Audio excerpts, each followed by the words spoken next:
আসসালামু আলাইকুম, সবাইকে শুভেচ্ছা জানাচ্ছি। মাসুম মাহবুব দেখছেন ওপেন দ্য ইউটিউব চ্যানেল এবং মাসুম মাহবুব ফেসবুক পেজ। ব্রেকিং খবর হলো, আবারও ইরান আমেরিকার মধ্যে লড়াই শুরু হয়ে গেছে। রাতভর দুপক্ষ একে অপরের উপর ব্যাপক অ্যাটাক চালিয়েছে। একদিন আগে আপনাদের বলেছিলাম যে ঘটনার সূত্রপাত হরমুজ প্রণালী, একটি কার্গো শিপে ড্রোন অ্যাটাক হয়। আমেরিকার দাবি এই আক্রমণটি ইরান করেছে, আর ইরান বলছে এটি ফলস ফ্ল্যাগ অপারেশন, অর্থাৎ আততায়ী বা গুপ্ত থেকে কেউ এই আক্রমণটি করে এই লড়াইটা শুরু করিয়েছে। ইরান হরমুজে থাকা জাহাজের আক্রমণকে নিজের বলে দাবি করেনি, কিন্তু আমেরিকা ইরানের গায়ে দোষ চাপিয়ে দিচ্ছে। এরপর আমেরিকা ইরানের 5টি সামরিক ক্ষেত্রে অ্যাটাক চালিয়েছে, ড্রোন এবং মিসাইল স্টোরেজকেও টার্গেট করেছে, রাডার সিস্টেমকেও টার্গেট করেছে। পাশাপাশি সীমান্ত বা উপকূলীয় অঞ্চলে ইরানের যে দক্ষিণ উপকূলীয় অঞ্চল, সেখানে বেশ কয়েকটি সামরিক কেন্দ্রে অ্যাটাক করেছে আমেরিকা। এর 1 ঘন্টা পরই বা 1 ঘন্টার মধ্যেই পাল্টা প্রতিরোধ গড়ে তুলেছে ইরান। ইরান আমেরিকার 8টি ঘাঁটিকে লক্ষ্য করেছে, অর্থাৎ কুয়েত এবং বাহরাইনে থাকা মার্কিন যুক্তরাষ্ট্রের যে ঘাঁটিগুলো রয়েছে, 8টি কেন্দ্রকে টার্গেট করে ব্যাপক মিসাইল এবং ড্রোন অ্যাটাক চালিয়েছে।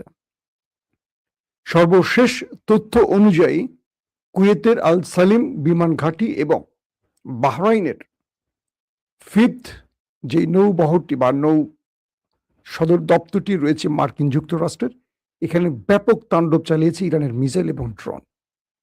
দর্শক, একটু খেয়াল করবেন, এই যুদ্ধটা কবে শুরু হয়, কবে শেষ হয়, কবে শুরু হয়, কবে শেষ হয়, ভালো করে খেয়াল করে দেখবেন। শুক্রবার অ্যাটাক শুরু হয়, বৃহস্পতিবার বা শুক্রবার এই অ্যাটাকটা শুরু করে আমেরিকা কোনো একটা ছুতোয়। শনিবার পর্যন্ত চলে খেলা, শুক্র শনি। অর্থাৎ যখন আমেরিকার স্টক মার্কেট বন্ধ হয়, তাদের হলিডে, এশিয়ার স্টক মার্কেট শুরু হয়, অ্যাটাকটা করে। যখনই আমেরিকার স্টক মার্কেট খুলবে, ঠিক সেই সময়টা ট্রাম্প এসে একটা সুন্দর বক্তব্য দিয়ে আবার সব স্বাভাবিক করে ফেলে, করে আমেরিকার স্টক মার্কেট ধরে রাখে। অর্থাৎ এই পুরো যুদ্ধটাকে এখন বাণিজ্যিক বলা যায়। গত 3-4 মাস ধরে যা চলছে আমরা দেখলাম, পুরো হিসেবটা এরকম। এটাকে ভালো করে খেয়াল করবেন। প্রতিটা লড়াই শুরু করে আমেরিকা শুক্রবার থেকে, মানে বৃহস্পতিবার রাত থেকে। তারপর এশিয়াতে ধস নামে, তেলের বাজার ঊর্ধ্বগতি, স্বর্ণের বাজার ধপাস। তারপর যখনই আমেরিকার স্টক মার্কেট চালু হবে, মানে শুরু হবে তাদের কার্যক্রম, বন্ধ শেষে, তখনই আবার ট্রাম্প এসে সুন্দর কিছু কথা বলে, অর্থাৎ বাজার আবার স্থিতিশীল হয়ে পড়ে। তো এভাবেই ট্রাম্প বাণিজ্যিকভাবে এই লড়াইটাকে ব্যবহার করছে বলে এক্সপার্টরা ধারণা করছেন। আসলে ঘটছেটা কি? আমেরিকা বলছে যে ইরান প্রথমে যুদ্ধবিরতি লঙ্ঘন করেছে এবং শান্তি বিঘ্নিত করেছে, কারণ সুইজারল্যান্ডে যেই চুক্তিটি হয়েছে দুই দেশের মধ্যে, এটিকে ইরানই প্রথম লঙ্ঘন করেছে হরমুজে অ্যাটাক করে। আর ইরান বলছে এটি আমেরিকা লঙ্ঘন করেছে আগে, কারণ ইরানের 5টি সামরিক কেন্দ্রে আমেরিকা অ্যাটাক করেছে বিনা অপরাধে এবং একটি ফলস ফ্ল্যাগকে নাটকের মতো সাজিয়ে এই আক্রমণটি করেছে।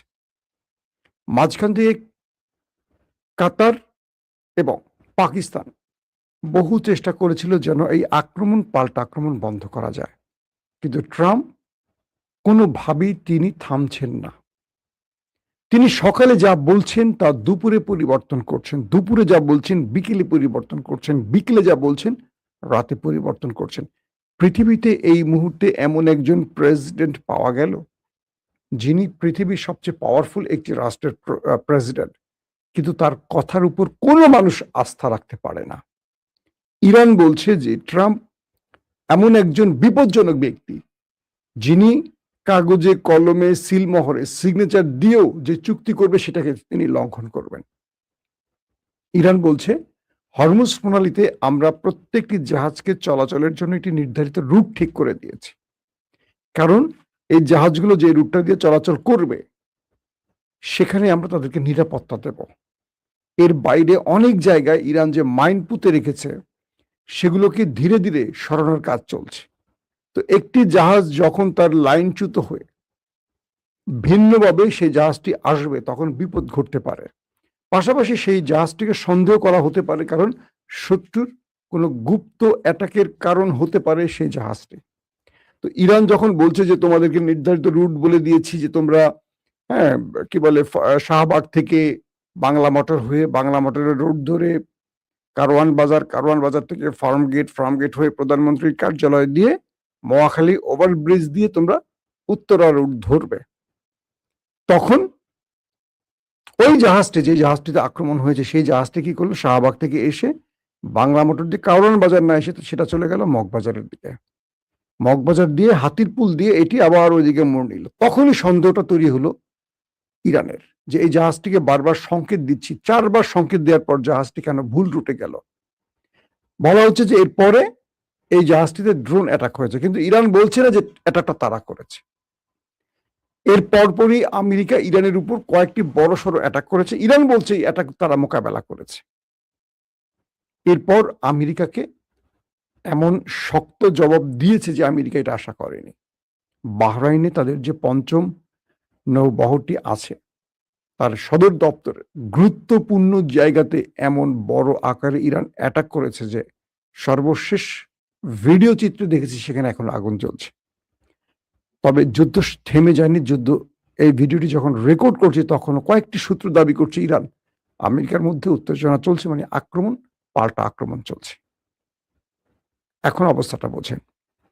পাশাপাশি কুয়েতে আল সালিম বিমান ঘাঁটিতেও, যেটি মার্কিন বিমান ঘাঁটি, সেখানেও গুরুত্বপূর্ণ কয়েকটা মার্কিন সামরিক কেন্দ্রের বা পোস্ট উড়িয়ে দিয়েছে ইরান মিসাইল এবং ড্রোন অ্যাটাক করে। এই পরিস্থিতি থামছে না কোনোভাবেই। একদিকে চুক্তি হচ্ছে, পাশাপাশি সেই চুক্তির মধ্যেই নানান ছুতো খুঁজে আমেরিকা ইরানে অ্যাটাক করছে, ইরান পাল্টা জবাব দিচ্ছে। ইরান বলছে যে কোনোভাবেই ইরানের পররাষ্ট্রমন্ত্রী বা প্রেসিডেন্ট আব্বাস আরাকচি এবং মাসুদ পেজেশকিয়ান দুজনেই বলেছেন যে ইরান তার শত্রুকে যে কোনো বড় মোকাবেলার জন্য, অর্থাৎ শত্রু যত বড়ই আক্রমণ করবে সেটা মোকাবেলার জন্য প্রস্তুত আছে। ইতিমধ্যে ডোনাল্ড ট্রাম্প আবার স্টেটমেন্ট দিয়েছেন। ইনি তো স্টেটমেন্ট দিয়ে দেশকে অস্থিতিশীল করে ফেলেন। বলছেন যে ইরানের উপর সবচেয়ে বড় অ্যাটাক করতে পারে আমেরিকা যদি ইরান শান্ত না হয়, যদি ইরান যুদ্ধবিরতি লঙ্ঘন করে আমেরিকার স্বার্থের উপর আবার অ্যাটাক করে। তার উপর নিউক্লিয়ার অ্যাটাক শব্দটা শুধু বলেনি, কিন্তু বাকিটা ইঙ্গিতে বুঝিয়ে দিয়েছে তিনি যে কোনো সময় ইরান নিউক্লিয়ার অ্যাটাক করতে পারে। অর্থাৎ তার পুরো বক্তব্যটা নিউক্লিয়ার অ্যাটাককে ইঙ্গিত করছে।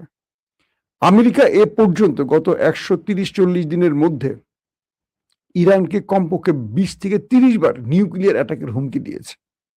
প্রশ্ন হলো, ইরান কি আমেরিকার এই নিউক্লিয়ার অ্যাটাকের হুমকিতে ভয় পেয়েছে?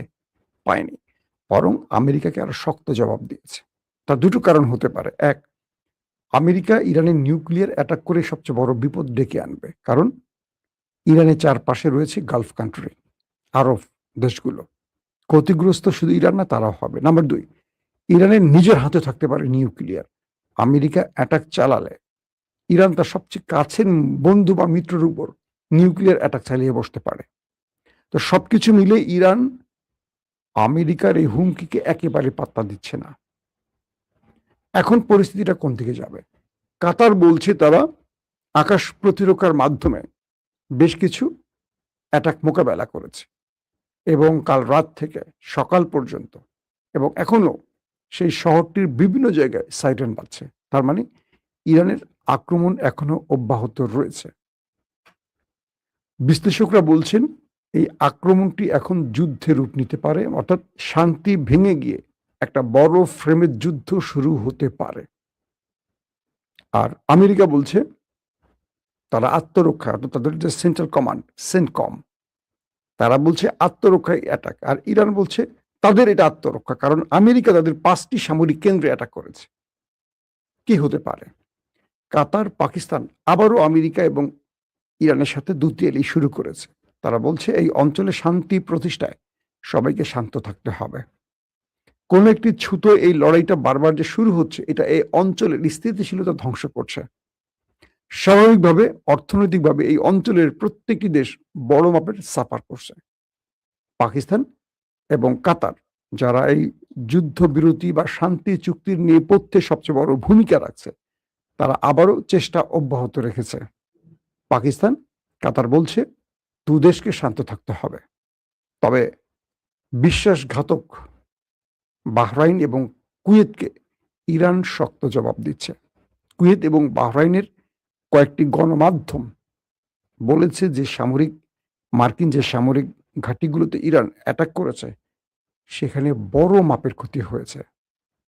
বলা হচ্ছে সেখানে বেশ কয়েকজন মার্কিন সেনাও ওপারে চলে গেছে। তার মানে আমেরিকার সবচেয়ে কাঙ্ক্ষিত টার্গেটে ইরান অ্যাটাক করে আমেরিকাকে ভালোভাবে ধাক্কা দিয়েছে। এখন কি আমেরিকা ফুল ফেজ যুদ্ধে নামবে, নাকি আমেরিকা আবারও ভয় লেজ গুটিয়ে পালাবে আগামী 5 দিনের জন্য, আবারও নতুন করে স্টক মার্কেটের ধস নামাতে ঠিক বৃহস্পতিবার রাত মানে জুম্মাবার রাতে আবার অ্যাটাক শুরু করবে? এই বিষয়টিকে এখন আমরা কিভাবে দেখছি বা বিশ্ব রাজনীতিবিদরা কিভাবে দেখছে, এটি হয়তো আলোচনার বিষয় হতে পারে। তবে আপনারা হয়তো অপেক্ষায় থাকেন, আজ রাতে আমরা আপনাদেরকে আরো ডিটেইল তথ্য দিতে পারবো যে আমেরিকার কি কি ধ্বংস হয়েছে। কারণ আইআরজিসি বলছে তাদের প্রতিটি আক্রমণ সফলভাবে শত্রুর মূল স্থানে আঘাত করেছে। তারা এখনো বলছে না যে কোন কোন কেন্দ্রে তারা ধ্বংস করেছে। আইআরজিসি বলছে যে আমরা শত্রু যেখানে টার্গেট করেছি সেখানেই সফলভাবে অ্যাটাক করেছে। অর্থাৎ এই দুটো জায়গায় কেন? আপনারা অনেকে প্রশ্ন করতে পারেন যে বাহরাইনে কিংবা কুয়েতে এই ৫ম নৌবহর বা নৌঘাঁটি বা আল সালিম বিমান ঘাঁটি কেন? এখান থেকে ইরানে আক্রমণগুলো আসছে, এটা ইরানের দাবি। ঠিক সেজন্য ওই জায়গাগুলোতে ইরান বারবার অ্যাটাক করছে।